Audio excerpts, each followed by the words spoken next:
Heto na mga ka-One Stories, usap-usapan nga po ngayon sa social media ang posibleng pag-alis ni De'Aaron Fox sa Sacramento Kings. Alam naman natin na hindi nga ito pumirma ng extension sa kanilang team last off-season. Tara't pag-usapan natin yan at talakayin ng balitang grabe nga po ngayon ang in-improve ng defensive ratings ng Los Angeles Lakers dahil dito. Pero bago yan, please don't forget to hit the notification bell at mag-subscribe sa aking channel.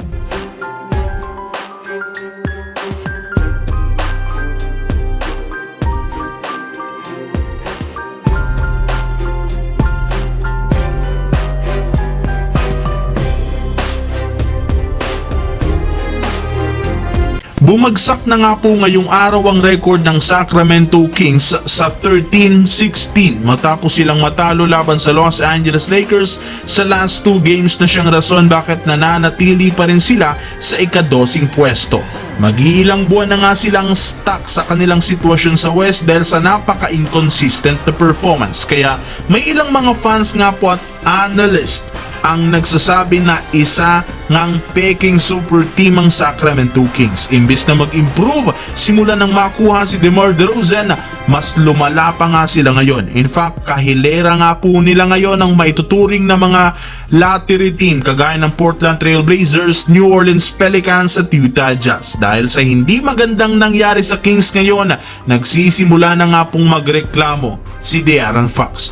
Nagbabala na rin naman ito sa post-game interview na kapag hindi pa nga sila nanalo at naging mas competitive sa mga susunod na laban, maaari nga po ang unang mag-request siya ng trade sa kanilang lineup.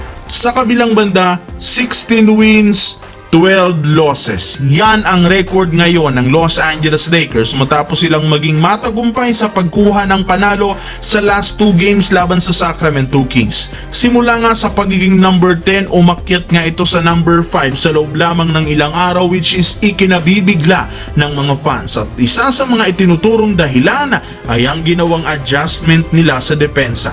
Kumpara ng mga nagdaang linggo, mas binibigyan nga po nila ng atensyon ang dalawang 3-and-D player na sina Max Christie at Cam Reddish na siyang nag-i-step up para mapalakas ang defense at maging number 1 sa buong NBA pagdating sa ganitong aspeto.